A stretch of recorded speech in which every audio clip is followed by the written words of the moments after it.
महादेव।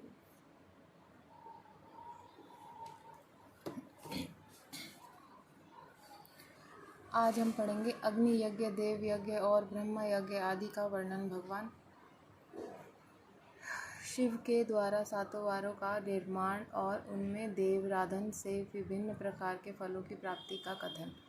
ऋषियों ने कहा, प्रभु अग्नि यज्ञ, देव यज्ञ, ब्रह्म यज्ञ, गुरु पूजा और ब्रह्म तृप्ति का हमारे समक्ष क्रमशः वर्णन कीजिए। सूत जी बोले, महर्षियों, गृहस्थ पुरुष अग्नि में सायंकाल और प्रातःकाल जो चावल आदि द्रव्य की आहुति देता है उसी को अग्नि यज्ञ कहते हैं, जो ब्रह्मचार्य आश्रम में स्थित है। उन ब्रह्मचारियों के लिए समाधि का आधार ही अग्नि यज्ञ है। वे समाधि का अग्नि में हवन करें। ब्राह्मणों, ब्रह्मचार्य आश्रम में निवास करने वाले द्विजों का जब तक विवाह न हो जाए वे औपसानी की प्रतिष्ठा न कर लें, तब तक उनके लिए अग्नि की समाधि की आहुति, व्रत आदि का पालन और विशेष यजन आदि का कर्तव्य है।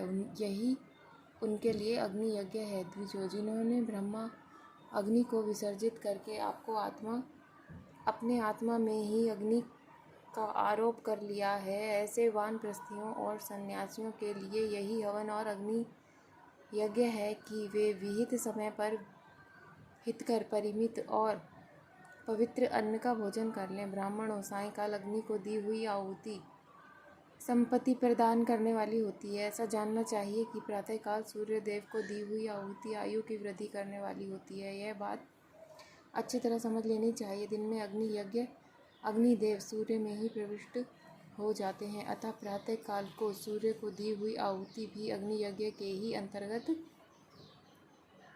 है। इस प्रकार यह अग्नि यज्ञ का वर्णन किया गया है। इंद्र आदि समस्त देवताओं के उद्देश्य से अग्नि में जो आहुति दी जाती है उसे देवयज्ञ समझना चाहिए।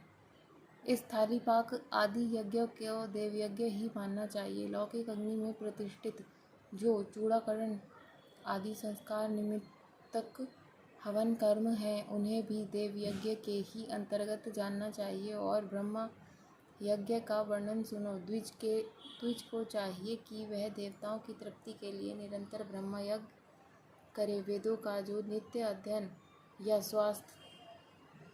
स्वाध्याय होता है उसी को ब्रह्मयज्ञ कहा गया है। प्रातः नित्यकर्म के अंतर्गत सायंकाल तक ब्रह्म यज्ञ किया जा सकता है, उसके बाद रात में इसका विधान नहीं है। अग्नि के बिना देवयज्ञ कैसे संपन्न होता है, इसे तुम लोग श्रद्धा से आदरपूर्वक सुनो। सृष्टि के आरंभ से सर्वज्ञ, दयालु और सर्वसमर्थ महादेव जी ने समस्त लोकों के उपकार के लिए वारों की कल्पना की है। वे भगवान शिव संसार रूपी रोग को दूर करने के लिए वैद्य हैं, सबके दाता, सबके ज्ञाता तथा समस्त औषधों के लिए भी औषध है। उन भगवान ने पहले अपनी बार की कल्पना की है जो आरोग्य प्रदान करने वाला है। तत्पश्चात अपनी माया शक्ति का वार बनाया जो संपत्ति प्रदान करने वाला है। जन्म काल में दुर्गतिग्रस्त बालक की रक्षा के लिए उन्होंने कुमार के वार की कल्पना की। तत्पश्चात सर्व समर्थ महादेव जी ने आलस और पाप की निवृत्ति और समस्त लोगों का हित करने के लिए इच्छा से लोक रक्षक भगवान विष्णु का वार बनाया। इसके बाद सबके स्वामी भगवान शिव ने पुष्टि और रक्षा के लिए आयुकर्ता त्रिलोक स्रष्टा परमेष्टि ब्रह्मा का आयुष कारक वार बनाया, जिससे संपूर्ण जगत के आयुष की सिद्धि हो सके। इसके बाद तीनों लोकों की वृद्धि के लिए पहले पुण्य पाप की रचना हो जाने पर उनके करने वाले लोगों का शुभाशुभ फल देने के लिए भगवान शिव ने इंद्र और यम के वारों का निर्माण किया है। ये दोनों वार क्रमशः भोग देने वाले तथा लोगों के मृत्यु भय को दूर करने वाले हैं। इसके बाद सूर्य आदि 7 ग्रह की जो अपने ही स्वरूप भूत और प्राणियों के लिए सुख दुख के सूचक हैं, भगवान शिव ने उपयुक्त 7 वारों की स्वामी निश्चित किया है। वे सबके सब ग्रह नक्षत्र के ज्योतिर्मय मंडल में प्रतिष्ठित हैं। शिव के वार या दिन के स्वामी सूर्य हैं। शक्ति संबंधी वार के स्वामी सोम हैं। कुमार संबंधी दिन के अधिपति मंगल हैं। विष्णु वार के स्वामी बुध हैं, ब्रह्मा जी के वार के अधिपति बृहस्पति जी, इंद्र वार के स्वामी शुक्र और यम वार के स्वामी शनिश्चर हैं। अपने अपने वार में की हुई उन देवताओं की पूजा उन्होंने अपने अपने फल को देने वाली होती है। सूर्य आरोग्य के और चंद्रमा संपत्ति के दाता हैं। मंगल व्याधियों का निवारण करते हैं। बुध पुष्टि देते हैं। बृहस्पति आयु की वृद्धि करते हैं। शुक्र भोग देते हैं और शनैश्चर मृत्यु का निवारण करते हैं। ये 7 वारों के क्रमशः फल बताए गए हैं और जो उन देवताओं की प्रीति से प्राप्त होते हैं। अन्य देवताओं की भी पूजा का फल देने वाले भगवान शिव ही हैं। देवताओं की प्रसन्नता के लिए पूजा की 5 प्रकार की ही पद्धति बनाई गई है। उन देवताओं के मंत्रों का जप यह पहला प्रकार है। उनके लिए होम करना, दूसरा दान करना, तीसरा तथा तप चौथा प्रकार है। किसी वेदी पर, प्रतिमा पर, अग्नि में अथवा ब्राह्मण के शरीर में आराध्य देवता की पूजा करके 16 उपचारों से उनकी पूजा या आराधना करना 5वां प्रकार है।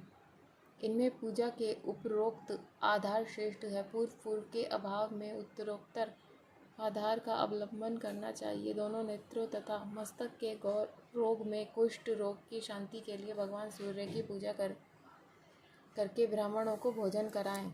तदंतर 1 दिन, 1 मास, 1 वर्ष अथवा 3 वर्ष तक लगातार ऐसा साधन करना चाहिए। इससे यदि प्रबल प्रारब्ध का आरंभ हो जाए तो रोग एवं जरा आदि रोगों का नाश हो जाता है। इष्ट देव ने नाम मंत्रों का जप आदि साधन वार आदि के अनुसार फल देते हैं। रविवार को सूर्य देव के लिए, अन्य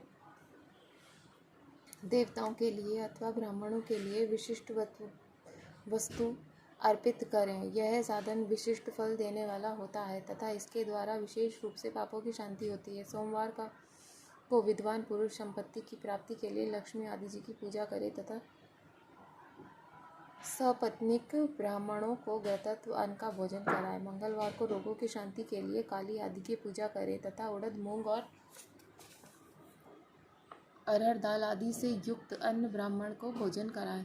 बुधवार को विद्वान पुरुष दधि युक्त अन्न से भगवान विष्णु का पूजन करें। ऐसा करने से सदा पुत्र, मित्र, कलत्र आदि की पुष्टि होती है। जो दीर्घायु होने की इच्छा रखते हैं वे गुरुवार को देवताओं की पुष्टि के लिए वस्त्र, यज्ञ, पवित्र और घृत मिश्रित खीर से यजन पूजन करें। भोगों की प्राप्ति के लिए शुक्रवार को एकाग्रचित होकर देवताओं का पूजन करें और ब्राह्मणों की तृप्ति के लिए षड्रस रस युक्त अन्न दे। इसी प्रकार स्त्रियों की प्रसन्नता के लिए सुंदर वस्त्र आदि का विधान करे। शनैश्चर अपमृत्यु का निवारण करने वाले उस दिन बुद्धिमान पुरुष रुद्र आदि की पूजा करें।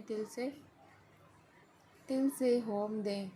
दान से देवताओं को संतुष्ट करके ब्राह्मणों को तिल मिश्रित अन्न भोजन कराएं। जो इस तरह के देवताओं का पूजन करेगा वह आरोग्य आदि फल का भागी होगा। देवताओं के नित्य पूजन, विशेष पूजन, स्नान, दान, जप, होम तथा ब्राह्मण तर्पण आदि में रवि आदि वारों में विशेष तिथि और नक्षत्र का योग प्राप्त होने पर विभिन्न देवताओं के पूजन में सर्वज्ञ जगदीश्वर भगवान शिव ही उन देवताओं के रूप में पूजित हों। लोगों को आरोग्य आदि फल प्रदान करते हैं। देश, काल, पात्र, द्रव्य, श्रद्धा एवं लोक के अनुसार उनके तारतम्य क्रम का ध्यान रखते हुए महादेव जी आराधना करने वाले लोगों को आरोग्य आदि फल देते हैं। शुभ मांगलिक कार्यों के आरंभ में, अशुभ अंत्येष्टि आदि कर्म के अंत में तथा जन्म नक्षत्रों के आने पर गृहस्थ पुरुष अपने घर में आरोग्य आदि की समृद्धि के लिए सूर्य आदि ग्रहों का पूजन करें। इससे सिद्ध है कि देवताओं का यजन संपूर्ण अभीष्ट वस्तुओं को देने वाला है। ब्राह्मणों का देव यजन कर्म वैदिक मंत्र के साथ होना चाहिए। यह ब्राह्मण शब्द क्षत्रिय और वैश्य का भी उपलक्षण है। शूद्र आदि दूसरों का देव यज्ञ तांत्रिक विधि से होना चाहिए। शुभ फल की इच्छा रखने वाले मनुष्य को 7 ही दिन अपनी शक्ति के अनुसार सदा देव पूजन करना चाहिए।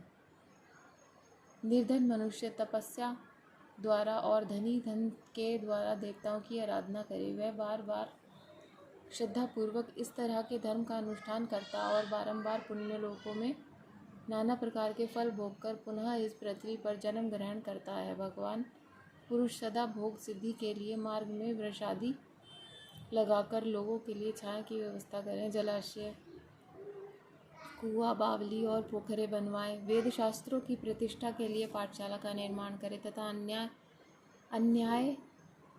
अन्य प्रकार से ही धर्म संग्रह करता रहे। धनी को यह सब कार्य सदा करते रहने चाहिए। सदैव समय अनुसार पुण्य कर्मों की परिपाक से अंतकरण शुद्ध हो जाने पर ज्ञान की सिद्धि हो जाती है।